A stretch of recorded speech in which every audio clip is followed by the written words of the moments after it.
Hello, welcome back to War Tune Pause. We've got a good few games to catch up on now. Got Tom in the studio. How are you doing, Tom? I'm all right, you? Yeah, not bad. Not bad. I just stopped laughing from doing the school run this morning. I've got to share the story because it was funny as hell. I was racing against time as usual for trying to get down, take the boy to school. So you've got like a 5-minute slot to get in there where they like open the door at 8:20 and they close the door at 8:45, which is infuriating. For real? Yeah. Oh, that's not going to work well for me. Oh, that's really annoying. Anyway, we're running down as we normally do, trying to get there in time. I have to interject quickly. So if you miss that window, well, that's so. Okay, not this morning. So this has happened a few times, and one of them I nearly, I wasn't very happy. Came running around the corner. The head teacher watched us come around the corner, watched us walk towards the door, and then just like backed to the door like Homer Simpson in the bush, and it's like walking away and just closed the door on us, which was infuriating. But that wasn't today. So today we did it, managed to get there just in time, and then I was just walking out on my own as there was a woman with a little boy walking down who were obviously still late. So she was ushering him down, little lad, he must have only been about 5. And then she saw like quite a few people coming up, and then she heard one of the teachers say like, "Oh, the door's shut, you'll have to go up to the main reception, so you've got to go through the main reception." Crouched down little boy, he's like, "Oh, come on, son, we'll have to go around the front, we've missed the gate opening, they've already closed the door." And he just looks at her and goes, "Oh, for fuck's sake."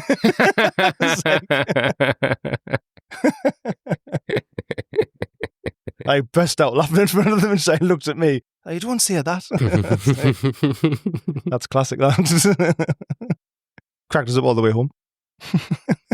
No, I am that late. I mean, it's a really nice nursery we send the bed to. Like, once you've went there, it would feel like child abuse to go to the other ones because it was too goddamn nice. I have a reindeer at Christmas, that kind of thing. Ah, that's nice.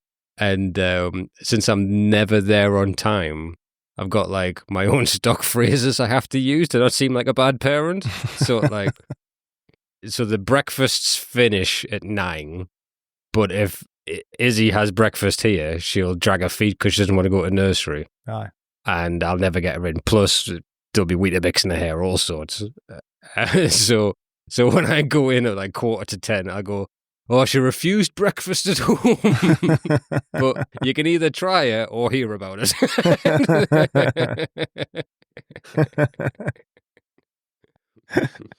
But yeah, so I actually had her stay up late. It was Daddy's turn to look after her.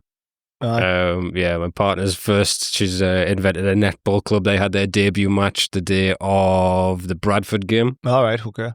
So I was just like, well, an 8:00 kickoff. Looks like bedtime's not happening. You're up with Daddy. And got her to stay up. And I'm worried I'm pushing Newcastle on her too hard because she is not impressed. That's one of them minutes where I was like torn between, do I have to put them in bed really early, which is probably not going to work, or do I stay up? Yeah, I was trying to make it like it's a treat you get to stay up. Yeah. But I feel like me forcing Newcastle on her is like the way my dad tried to get me encouraged into traction engine rallies as a kid, and it just wasn't happening. God, what's she like now? I mean, she didn't have to live through the Ashley years. I know. She doesn't even know she's born. Look at us walking past a League One opposition with international football players. She'll be drinking it in. She never had to watch Giuliano Grazioli score passes for Stevenage. God. We're defending this cup, you know, Izzy. We're defending this cup. Good. So did you get to see the Bradford game? I did. Yeah, I got to see most of it. I shouldn't really say that since I was at work, but yeah, I did see it. I watched the highlights extended. I did see some of it. Yeah, I did. It was it was as you would expect, isn't it? Like, it's what I wanted it to be, but you're always a little bit worried how it's going to go. It's usually minging against lower league. Yeah, that's what I mean. The expectations is always there, isn't it? And then, yeah, I guess you're right. A lot of the time, it's not as simple as it should be. But that one really was. Like, it was easy, wasn't it? I mean, when we saw the team sheet, I thought he's got him for it. Like, I was surprised. It was a lot stronger than I thought it was going to be. I thought, like, a few of them you guessed. Obviously, I thought Tonali would drop out. I thought Byrne would drop out. I thought Kraft would come in. But I mean, it was a really strong team. I'm glad Asula started up front. I'm not, but that's fine. I just want to see more of the German. Yeah, but I guess like obviously we've like got to bet him in a bit. Yeah, I really want to see that young one actually. The Neve, one who's Sean Neve. Yeah, he's, just wanting to see him have like 10 minutes at the end to see what he's like. Just they keep raving about him, don't they? The under 21s. I'm not getting attached to Sean Neve. He might be a great player. I see that he is rocketing in goals, but yeah. I mean, we've got 70 million Walter Marder, we've got 55 million Wisser, and we've got 6 million loan fee Asula, which just came out. That's what happened on deadline day with him. Yeah. Have you heard that? Yeah, I saw that. Yeah, saw Craig Hope's piece on it because I think initially it was said that obviously he was going to go, but then there was that drama with Wisser at the very end where they thought he actually wasn't going to sign in time. Did you say that one? Well, I think there's conflicting stories. I haven't heard that it was because I think they were glad of it. Yeah, because of that. Right. But the story I think Craig Hope broke, it was like, so they've bid 30 million for Wisser, not Wisser, for Asula. Mm-hmm. We've went, okay, take that all day. And then they came back at the 11th hour and went, no, it's 6 million loan fee with an obligation to buy. And we went, nah, we're not changing the goalposts that late in the day. Which, yes, it would have been great money for Asula, who I do think has something about him. He does. And I think he will get better. He already has getting better, hasn't he? In the time he's been there, he's got better. But I just don't think he's ever going to be elite. He's never going to be Champions League. I don't think. It's hard to tell because how old is he now? 23, 22, 23. 22, 23. There's still. It depends. He has got potential. He could be good. I mean, is it like a third choice of what he is anyway? Really, he's all right. Yeah, he took his first goal well. No, like I say, when it clicks for him, he looks dangerous. He really does. But I think the ball just doesn't stick to him in against low blocks, that kind of thing. Maybe he's like he is a player on the last shoulder, and if we're not able to kind of do that, but I do feel bad because he was so loved. He was a bit of like a cult figure, wasn't he? Coming off the bench, everyone loved like his crack with Elanga during the summer. Yeah. But the minute we get a whiff that there's 30 million, I mean, we as a fan base, we're like, fuck me, had their pants down there, get a shot of them, get them out, brilliant cheering that we're selling them. And then we never sold them. And I think that's a lot to deal with for him. Yeah. But as it happens, like, turned out well, really, in a way, because imagine if we had sold him and then Wisser got injured, it would have been cursing, really. So, and he's took his opportunity. I think he's done all right. He's come on and scored against Liverpool. He got a couple of goals the other night. He's done all right. I think in our strongest team, especially, he would score goals. If you had him in a full season, he would score goals. But I just don't think he's going to be. He's obviously not going to score enough like a Wisser would, or hopefully Voldemort. I would keep him as cover for the right wing. Yeah, well, that's the thing. He could probably play either side, couldn't he? If you needed him to.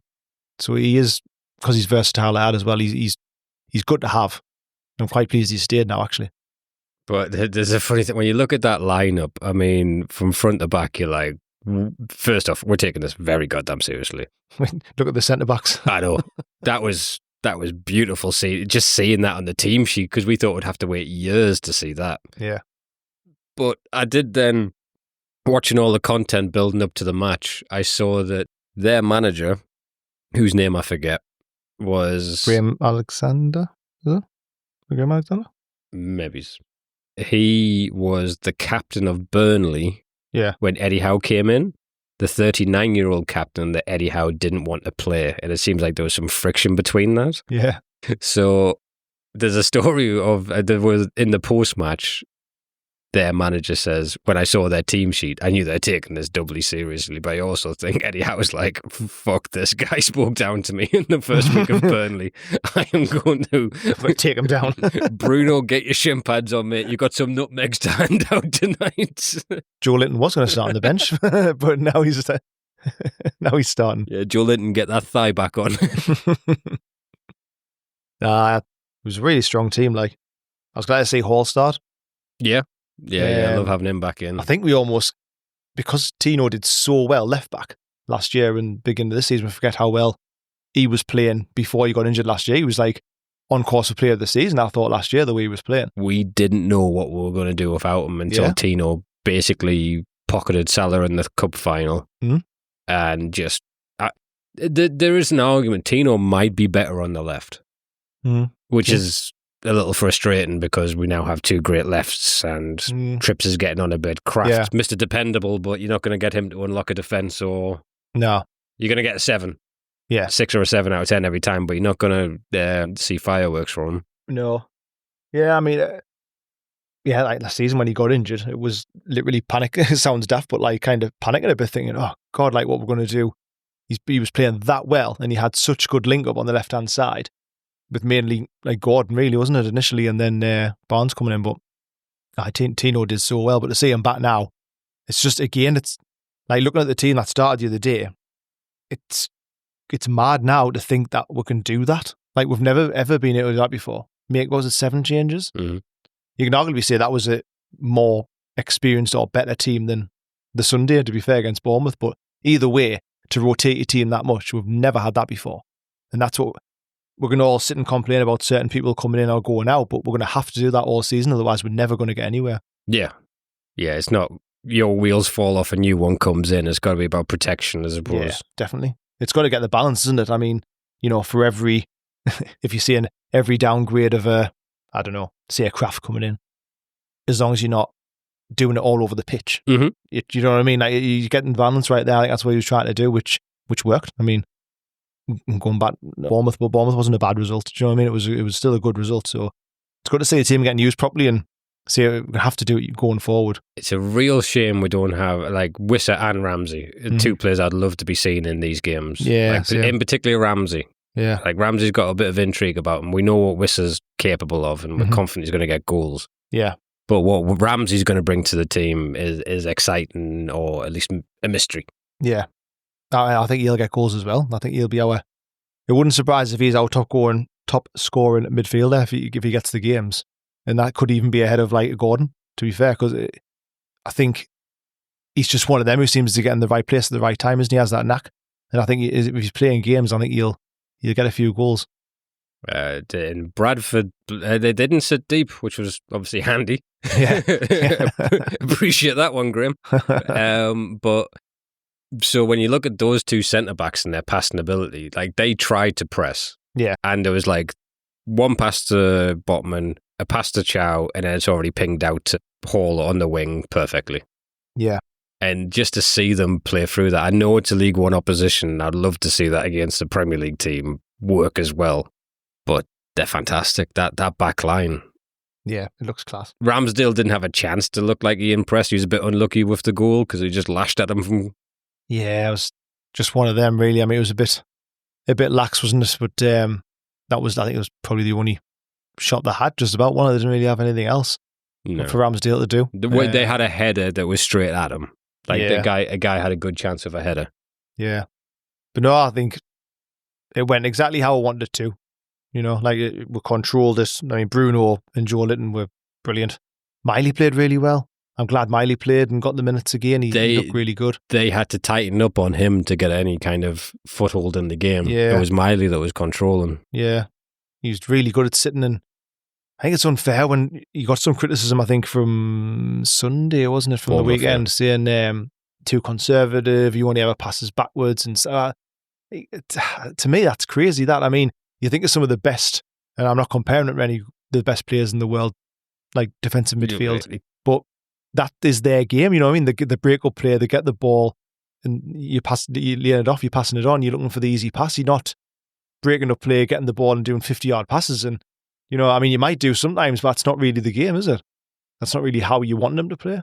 Particularly not when we're playing a 5-4-1. Yeah. We didn't get in their box, do you know what I mean? It's not like there was runners. Yeah, so now I was pleased to see him play, and I thought he played really well, Miley. He's getting better, I think.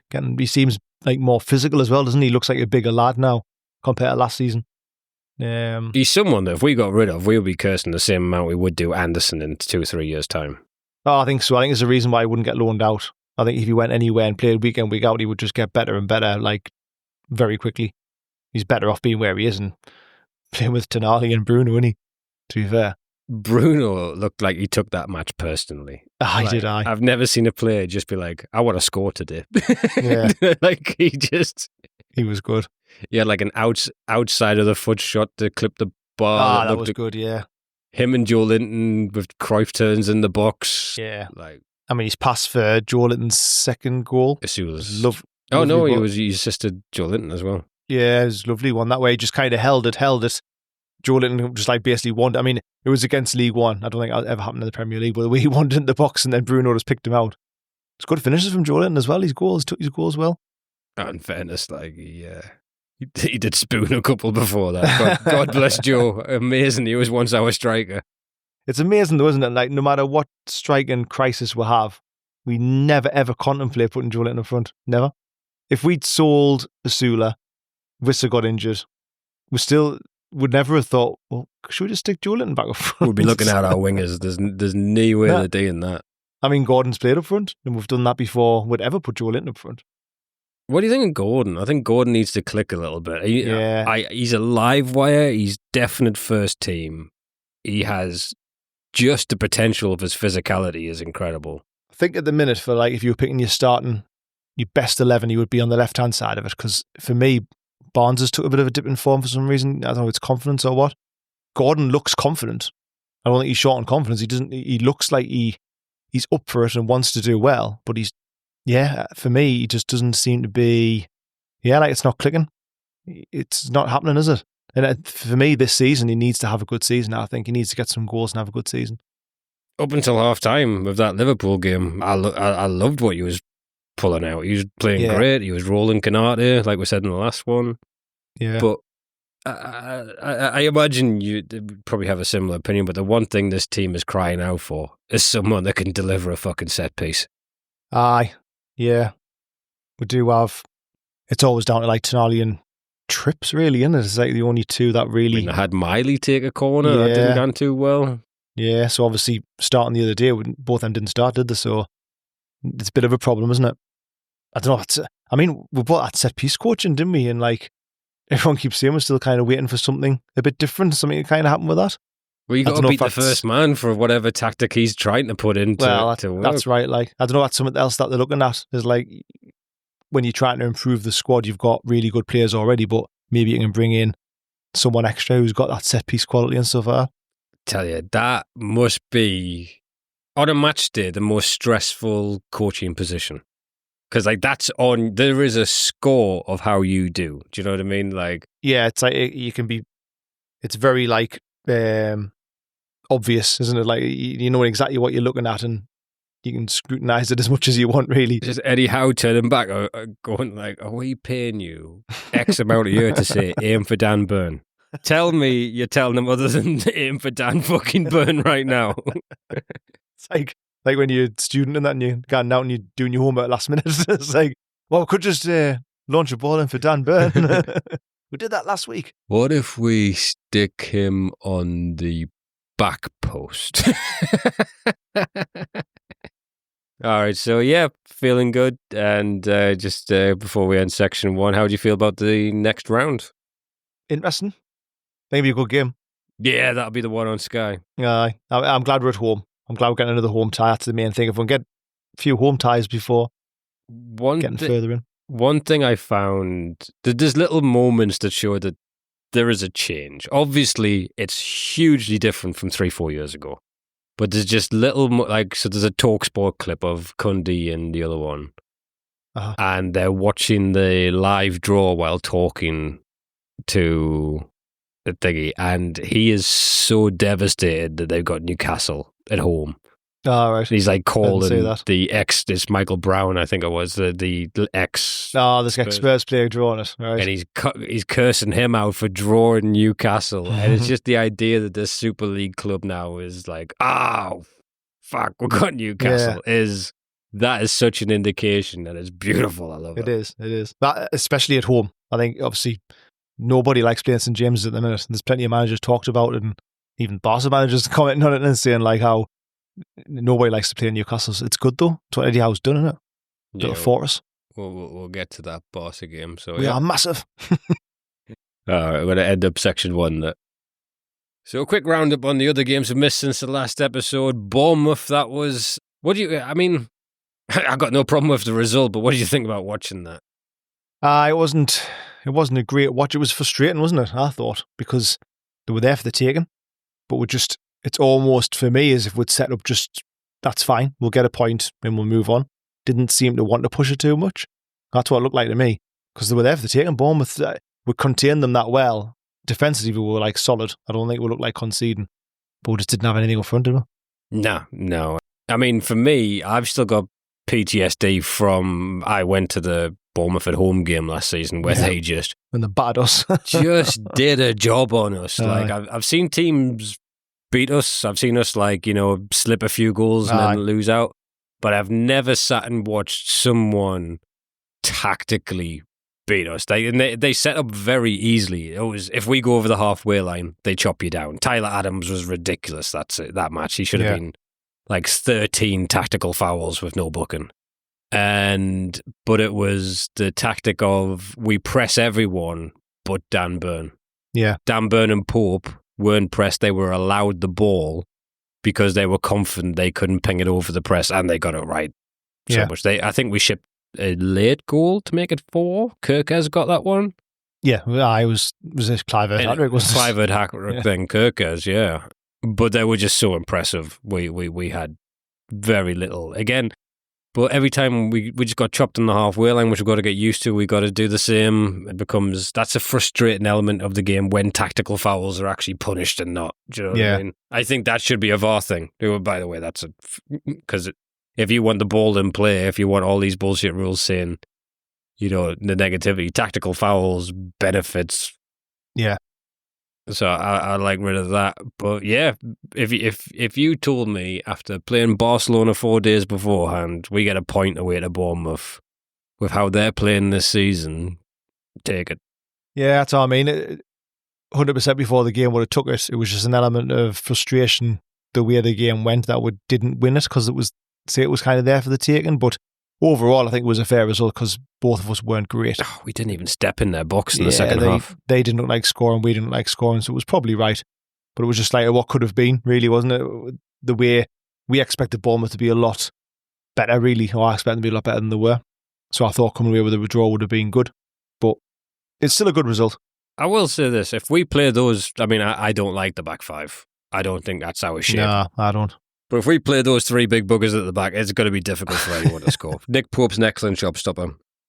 Dan Burn, Botman and Chow are like giants, aren't they? As good a rock solid defence. If you need to bed in, I'm happy we've got them 3. Because they're not slow either. You know what I mean? It's not like there's no pace there. I think Dan Burn is slow, but his passion propels him quicker. Do you know what I mean? He is slow, but 3 strides are equivalent of like someone's sprint for 5 meters. So he's a man who wants it more than you. That's what I say about Dan Burn. Exactly. And then we had, prior to Bournemouth, we had the Barcelona game. The biggie. I think we were very unlucky in that one. It's another one where, I say, very frustrating again, really. A game where, and I think we're going to say it by all of the games this season, if we had, dare I say it, Isak or Visser playing, we would have been about 4 or 5 points better off in the Premier League, and I think we would have beat Barca. I would say Barca, yes. Bournemouth, no. I've seen Isak whine and be quiet in those ones. Do you know what I mean? Because it's not like our strikers losing the ball a lot. No. Or there was a lot of opportunity for them in that one. But because I've for whatever reason, our last called it and didn't like Isak's attitude, and she always the only person I've ever heard complain about Isak. Yeah, and I would always have to justify, no, they're not getting the ball into him. This, that. Yeah, I see that Bournemouth game as would have been minging for him, but Barca, he would have got a couple. Yeah, I mean, just like the first 5 minutes of Gordon had scored that goal where he managed to miss it somehow. Oh, mate. If he'd scored that, I really think we would have won it because the stadium was bouncing. Everyone was up for it. We started so well, so quick. Elanga was on fire. Like, if we'd scored that goal, there's no doubt in my mind we would have won it. But, to say it's one of them ifs and buts, but I think with a proper centre forward against Barcelona, we would have won. I think Elanga is statistically the most unlucky player in the Premier League right now. He should have such great stats for the season so far. Like assists. Yeah. And he missed the shot as well, but he could have got a goal or two. Yeah. I like him. I've got faith in Elanga. There was the one when Bruno held the run and he was behind two defenders, but knew Elanga was going to get to it. Yeah. So he knocked it that way. Like that little passage of play right there is a glimpse into the future. I really, really like what that's going to be. You're going to have to be a Barcelona to play a high line against us and be okay. Yeah. He was excellent, Elanga. Brilliant. He's so quick. It's unreal. Unreal how quick he is. That one that you're on about where he flicked it through and he came from nowhere. I don't think anyone knew he was actually there. He just blitzed past them and just think, no one's going to catch him. I think he will. He'll get plenty of assists tonight. He'll get goals as well. He's been a bit unlucky so far. But I didn't realise how confident he was on his left as well as his right. He is literally like as comfortable on the left as he is his right, isn't he? So he play anywhere across the front three. Interesting to see how he would have fared maybe in the middle. I thought they would have rotated more when Gordon's been playing up top. I thought they might have rotated more and moved round, even with Barnes, to be fair. All three of them could have like moved round to either position. Just to... Yeah, they could take turns in who's being shit in the number 9. Almost, yeah. But I thought valiant. You know, I thought our goal at the end is understated. Really, really good goal. Yeah. Like the passing, breaking through, the pass through, and Gordon coming in from the left. It was a Barca-esque goal, wasn't it, really? Yeah. Like, it was really, really good. Brilliant hold-up play by Voldemort. Like the ball literally sticks to his feet. Oh, I love him. We're gonna get to Voldemort. Trust me, I've got absolutely goddamn love that man. But nah, for Barcelona, it was unlucky, and you couldn't knock the effort or anything. We played well on another day, like I say, I think we would have won it. But if that's the intensity and passion and everything we're going to play with, I think we'll get plenty of points in the Champions League, like especially our home games, because none of the other games that we've got at home are going to be as good as Barcelona. Yeah. I still don't quite like the format. I mean, it means we might go through. Yeah, but. And I'm not good. I'm not one of these ones where I want to see Newcastle play at the Nou Camp. If you give us 3 games in Belgium and 1 in Austria, I'd be happy. Sneak our way at the final. Yeah, can we just take the money for 3 years of Champions League football and then worry about, can we play Real Madrid now? Aye. Whereas like when Yamal wasn't playing, I was like, I really wanted to see it. Nah, to be honest, I'll watch him on telly against somebody else, but against us. Nah, I'll check him on Snapchat banging a Kardashian. I could give a fuck about him at St. James's. Yeah. Play all these shit players for me. I was chuffed to see Rashford. I can't believe he busted out those 2. Aye, I know. I was busy saying how shit he was before the game as well, and then he went and did that. Because he went down, and I literally turned to Larson and was just like, it's probably a good thing for us that he gets up, because I do not want to see who comes off the bench for him. Yeah. But, great head. I mean, Shea had a concussion. Oh, 100%. Still a good header, but he was nowhere near. They've got to start subbing him off when he gets these head injuries, man. Like, he's had more head injuries than any... Andy O'Brien had his nose broke as much as what Fabian Schär has had concussions now, and I'm worried about his CTE in the future for him. I've never known anyone go down with head injuries as much as Fabian Schär. Like every game, and they always like, oh no, it turns out he's fine this Saturday. Is he back this weekend? Could be. He said he would miss a couple, so that couple could coincide Bournemouth. Might rest him. To be fair, I don't think he gets back in. I think he might just keep it the same as the other night. Yeah?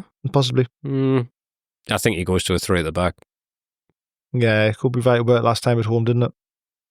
And then I think the Rashford shot, just doubled back there. I think that was a deflection off Dan Burn. Made it look a little bit better than what it was. Yeah.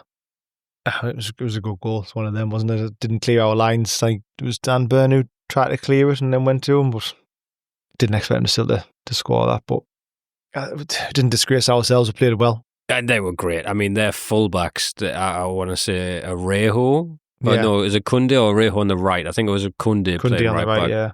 And we did not get a sniff across their box. After that, Barnes, which again, he should have capitalised on that. That should have been us 2 up. But after that, like across leaves our boot, their defenders intercepted it. Like they've stopped them, they've snuffed it out, they've tackled them. I just thought they were like a cut above what we're used to seeing. Yeah, I'm glad we've played them first, because hopefully that like kind of sets the standard for how good they are. that's the highest level. So if we can maintain that for the other games, like I say, I think we'll do well. Yeah, I've got no issues. Who's next? Is it Union SG or someone they're called? Yeah, next week away. So in theory, I would fancy our chances there, like to get a result. God, I love these 3 game weeks. Well, we've still got a team. If the wheels are falling off, you're like, oh no, we're playing on Sunday again. That's the thing. We didn't enjoy it last time, did it? It was like, oh fucking hell, we've got another game. Who are we gonna play? The same 11 again. Wait, it's because we lost Joe Linton and Nick Pope. They were huge to lose those 2. Yeah, but that's the same before. We can kind of enjoy these ones because we have got a bit of a squad, and we've got Ramsey and Wizard to come back. We can rotate. Then if someone does come off, we've got options now. It's like nice, and it's more enjoyable now to say we could rotate, but also put a good performance in, get good results. I mean, I love the fact you can look at our team now, and I don't know where I want to upgrade. Yeah, you can always upgrade, man. You can always I know what you're saying. Upgrade, but I'm not like, all right, he's done well, he's lasted a while, but it's time for him to move on. Like, I think Alanga deserves a shot. Yeah, at right wing. Gordon, I would keep left. We've got with 2 strikers, hopefully eventually, and then Bruno, Tonali, Joe Linton. Yeah. If we'd kept fucking Elliot Anderson, we wouldn't need to upgrade a goddamn thing. Yeah. I know, same as like the back. I mean, what is our best back 4? But if you're saying like Hall, Livramento, Botman and Thou, and then got Byrne, Shaw, like it's good position to be in. It's good enough for top 5, I think. Oh, I think so. Yeah, if we keep everyone fit, don't have some sort of like mad injury crisis. And then one with not a whole heap on talking about. Oh, just quickly about the Bournemouth game. Do you think it was a pen? Walter Maida? Yeah, it is though, really, isn't it? Because I don't like this thing where they're saying anywhere else on the pitch it's a foul. So it should really be a pen, shouldn't it? Do you know what I mean? It shouldn't be.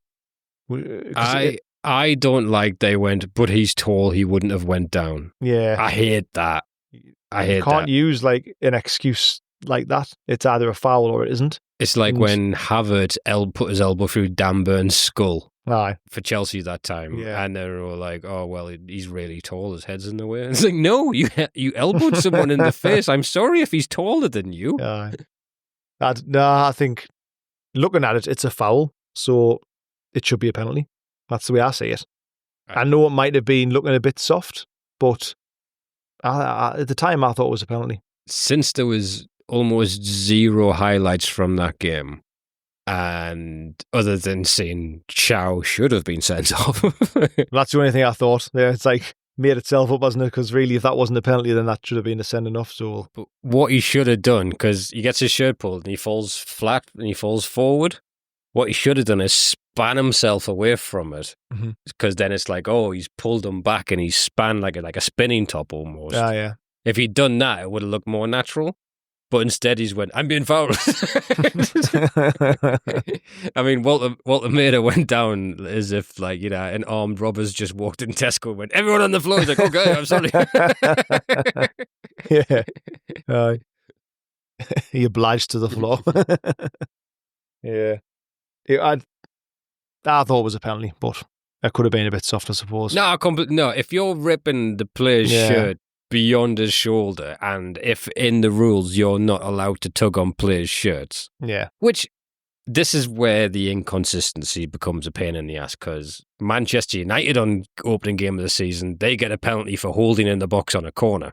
They then go and score from another corner in which they're holding and they don't get anything against them. Yeah. Not a single team other than them that I'm aware of in the Premier League have had a penalty for holding in the box. And you can't watch a corner and be like, well, he's got his arms around Joe Linton, he's got his arms around Botman. We do the same thing. Yeah. But my favourite era of VAR was that European Championships when we had like Harry Kane and Maguire, and we got a penalty every corner. I loved that. Yeah. It's inconsistent all the time, though, isn't it? All right. So coming back after the break, we will take a quick look towards the Arsenal game up and coming and part 2 of Volta Watch. All right, coming into the final section now. We haven't mentioned them too much because I wanted to save this for part 2 of Volta Watch. My favourite element of being a Newcastle fan right now. So I'm going to zap through everything. First off, I just want a general take of your opinion of Volta. Volta Medi! He looks class like. I love him. He's so like unique, isn't he? Like there's nothing else like him. Nobody else like him. He's the way the ball sticks to his feet like that, and how he can have such close, accurate control with both feet, so close to his body when he's also holding people. He is really, really good. I'm really excited how good he's going to be this season. Like especially when we do bring in Wissa, are they going to play it together? Which I think they probably will, or not all the time. But it's the way he brings everyone else into play. We've got nobody else like him. Nobody brings others into play like he can. I agree. The speed in which he makes the most unselfish decisions, like he's on the edge of the box. He's against Bradford. We're 3-1 up. Does he try and bend one in the net? He just tapped one touch. They all panic because the big striker's got it. It's already passed off. Yeah. Like the space he creates, and he seems to be 1 or 2 passes away from everything that happens. Same with like the Barca game, for instance. He just looks so unique. I didn't know much about him before we signed him, but he looks a really good footballer. Like more than anything else, he's a really good footballer, isn't he? Like technically, he looks brilliant. He's probably technically one of our best players already, isn't he? Like the way he uses the ball. Like say even just that pass, like you're saying, when he slid in for, was it Gordon the other day? I think was it Barnes, and then Barnes across the box to Asula for the last one. But just like every pass he makes, the weight of it, everything, it's just so controlled, but he makes it look dead easy. The goal against Barcelona, ball came into him quite quick. One touch, looked like held everyone off. Nice little touch back.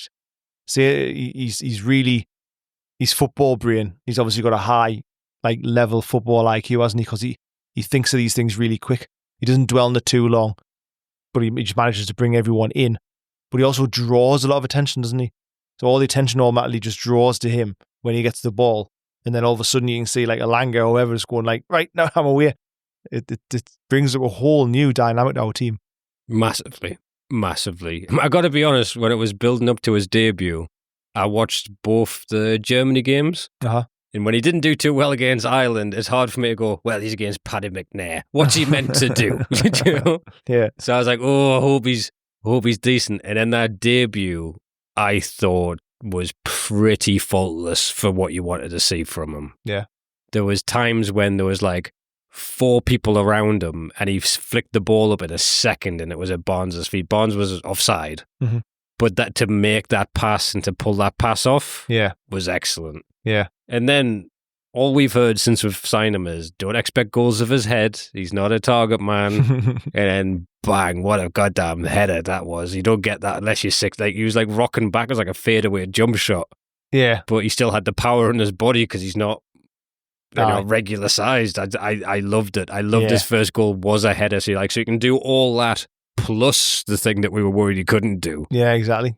I'm super, super excited for him. I think he looks mid. Nah, a good point there. Like everyone kept saying, he isn't good with his head or don't play to like that, play to his strengths. He wants the ball into his feet, which he does. He keeps pointing to his feet, doesn't he? All the time he wants the ball into his feet, but he obviously can head because, like you say, that was brilliant. It was almost it was a brilliant cross, but it was almost overhit because anybody else, it would have just went beyond the defender and the striker and would have been away and he would have been chasing it. But he took a step back and he's that big, managed to get his head onto it. It was a really, really good header. He just seems so unselfish as well on the ball. He's not, doesn't seem ego for him getting the goals. And I think, like, especially when we start to play these teams that like sit in deep against us, and he's going to be the thing we smash the ball against and see what flicks round or outside the outside. I just think he looks. He does. I mean, you can already see he's not a Wissa.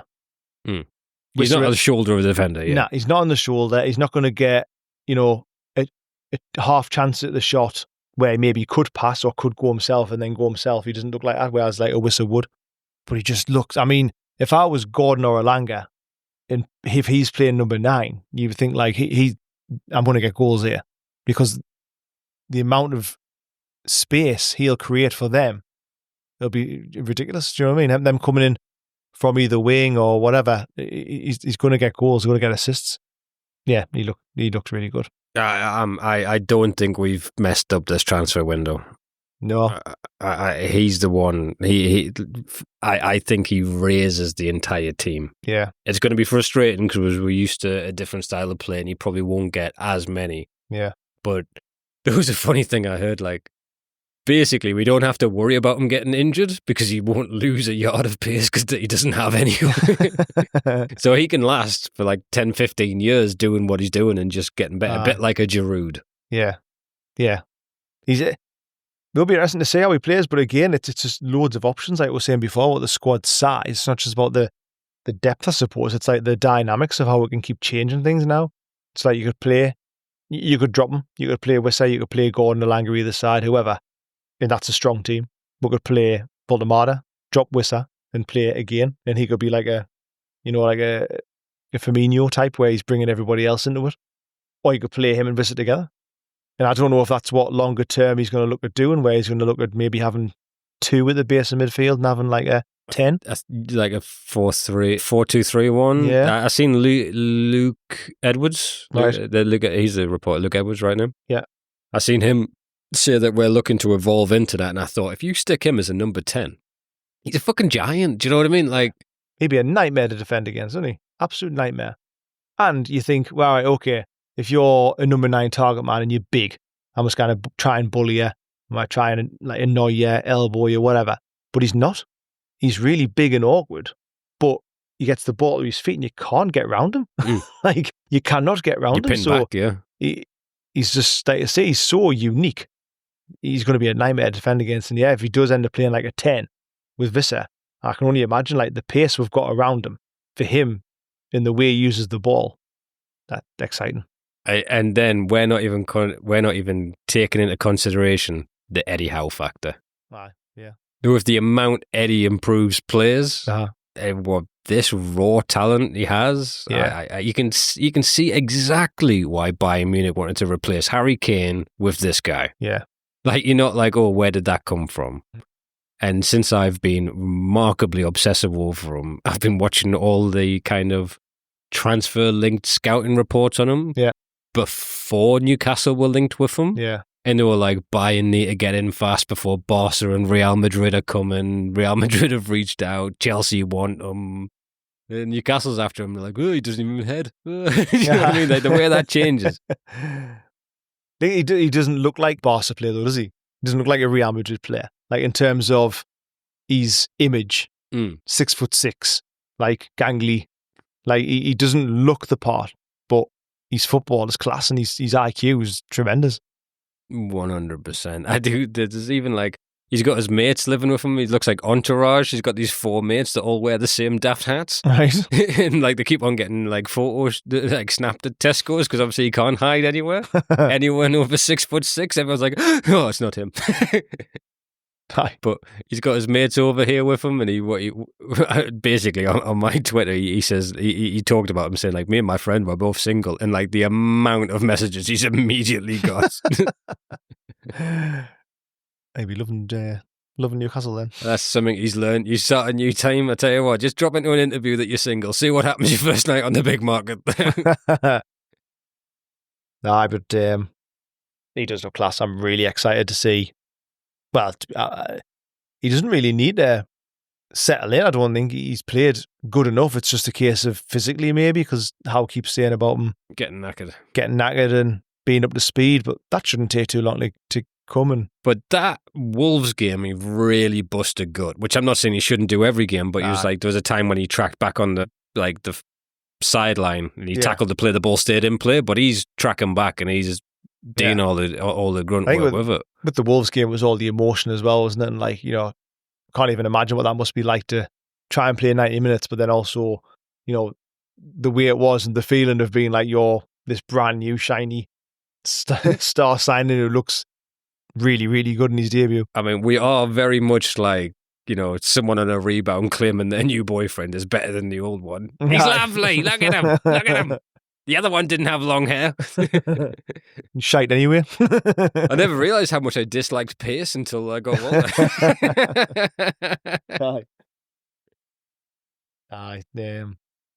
class. I'm really, really excited. Like I say, I'm looking forward to Wissa coming back because that's the only thing with Voldemort. I don't know, is he ever going to be a clinical, selfish striker? Has he got that in him? Or but is that what he's going to evolve into as well? And then he's almost like, geez, he'd be like a Harry Kane, wouldn't he, if he was that clinical number 9 as well as being able to play a 10? It's exactly how he does it. Well, I'm looking forward to him with no disrespect to the other wingers, Elanga and Gordon. Yeah. Which I know Murphy whipped in a beautiful ball for him for that assist. Yeah. But I think the partnership will be Elanga. If you think of how good Elanga made Chris Wood come across. Yeah. Oh, damn it. The pace. I mean, if we do play at the 4 of them, like Voldemort in like a 10, and then Vissa, Gordon and Elanga, I mean, geez, that's kind of frightened the life out of most defenders in the league, if not Europe as well. The way we'll be setting up like that. Like it's, really exciting. Can't wait. Can't wait. Speaking of can't wait, we have Arsenal on Sunday. Yeah. Quick note for all listeners, we have a view from the opposition over on our TikTok account if you want to check that out. But view from us, how are you feeling about Arsenal on Sunday? They've played a bit hit and miss, Arsenal at the minute, haven't they? They've been really good in some games and then poor in others, but in fairness, they should have beat Liverpool because Eze had a free kick disallowed because there wasn't a metre distance between the wall and them standing or whatever it is. And then Liverpool do the same thing and it's absolutely fine. Yeah. But Szoboszlai scored that free kick which made it, and then they had the draw with City. So. Yeah. I think we can beat them at home. We've done it before. You know what I mean? They're not unbeatable. They're a good team, but we are. I wouldn't like to guess the starting 11. I think Voldemort comes in. Obviously, I think he'll start. There's going to be some battles for corners in that one, isn't it? God, the Giants. I don't know. I think Charles missed out, like we were saying before, if he's still concussed or recovering from concussion. He could play 5, couldn't he? He could go back to that. He liked it last time. It worked really well last time. So he could do that again. Yeah, we'll got Gordon back. The only problem is we'll lose up front, don't we, a bit when we do that. So whether we do that to contain for 60 minutes and then try and push and see if we can push on. Be interesting to see. I'm excited for it. Sunday games normally a little bit. Sunday afternoon. Why isn't football just on an evening? Yeah. The nighttime games have something special, don't they? All of them should. All football matches, like La Liga's got it right. They don't play during the day. Because it's about 50 degrees though. Yeah, but it looks cool with the floodlights, man. Calm evenings, the rain. I want to see it lashing down on people. I want it to look like Grimsby, Man United. Like just too much. Yeah, what do you think? What do you think's going to happen? Not confident because Arsenal. Do you know what I mean? They can unlock a defence and then sit back. They've got very good defensive midfielders. Declan Rice, if he decides to take over a game, can. Odegaard, I think, could be back as well, couldn't he? Odegaard could be back. Weirdly, I back us, though. Yeah, I do. I back us. We're kind of getting their face a little bit when we're fired up for it. So we got Gordon. I think it'll be something that shouldn't happen if we lose. Do you know what I mean? Like a bad penalty giveaway. I think Gordon gets sent off again, and we're all worried about what his temperament is. What would you start? Who would you start? Like, what would you go with for back 5 at the back? Oh, good question. I'd probably go the 4 because I want that whole midfield in there. I want both those wingers in there. But again, he's got options from the bench. Do you know what I mean? Yeah. So I think Murphy's meant to be nursing an Achilles problem, so I don't know if he's going to be fit and firing. Yeah, but I think I would go 4. Like I fancy. Do you go the young 4 or the old 4? Because I like Trippier always seems to do well, doesn't he? Against against Arsenal, but the big games in general, he's a good. He's a leader, but be bold. I would go for Hall, Tino right back. I don't know, harsh on Burn to drop Burn, wouldn't it? He doesn't drop Burn. He rests Burn. Yeah. He never drops Burn. If Burn retires, he hasn't retired. He's just being rested. He could play bottom and Burn. That's why I think he goes to the 3. I don't think he can drop them. And I think Chow's the right-sided. Yeah. I think that's the way he wants it. Yeah. Not that I have any sort of in or on the occasion he's put Jabbers right. Yeah, if I had to guess what I think he'll do, I think he'll play 5. But I would like to see a 4 at the back. So I would like to see... Who drops out if he plays the 5? What's the team? I know, that's the hard thing, isn't it? I think Shah misses out. Yeah. Purely because of the injury thing. Anyway, it's an easy excuse as well, isn't it, to drop him out if you wanted to bring in Chow. So I think Botman, then Chow. And then go Hall, Tino. I reckon we're going the 5 to nullify the corners. That's where we worry about with Arsenal. Yeah. I know, he did it last time and it worked really well, so it could be that again. What's a score prediction there, Tommy? 2-1. 2-1. I'm going to go 1-0. We don't concede a shot. We're like, we've grounded out. And Walter made a assist. Volta winner, 2-1. Yeah, he scores, but it's because his pass is so good to the player who's willing to shoot. He's going to lay it off to someone. Someone's going to lay it back and he's going to smash in the top corner. He's going to pass it back to someone. Someone's then going to kick it up and they weren't watching who was running in behind. To score a bicycle kick from the edge of the box. All right. So again, check out on TikTok our view from the opposition with comedian Adam Morrison. And yeah, thank you very much for listening. Follow us on the socials, War Tomb Pod. And catch you next week after we play another 4 games. I love this European season. Cheers. Looking back, it was all a surprise. Thought he was Bayern bound under German skies. But out of the blue, like a bolt from the tomb, Craig Hope dropped the bomb, he's on the plane real soon. He's canny fucking big like how? And did you think this lad would slip away? Well, look at him now, he's here to stay with a brain like a chess master, passing so fine. Hold up, play, that's divine, and he's towering 9, proper huge Jorman.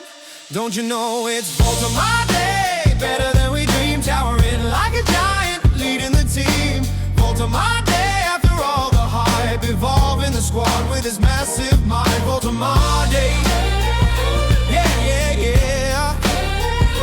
Volta my day, yeah. He's a fucking big cunt like.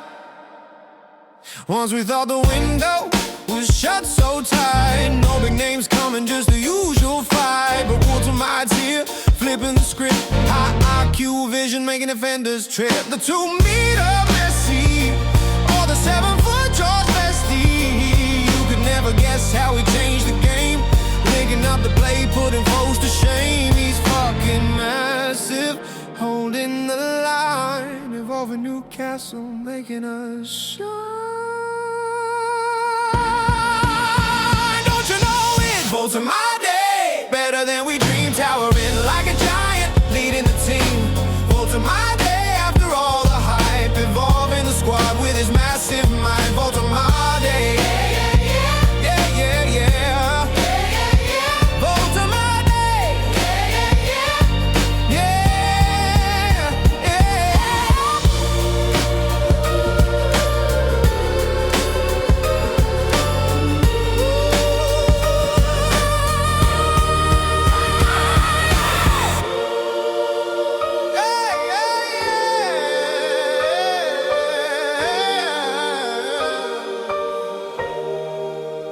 Don't you know it's Volta my day, better than we dreamed, towering like a giant, leading the team. Volta my day, after all the hype, evolving the squad with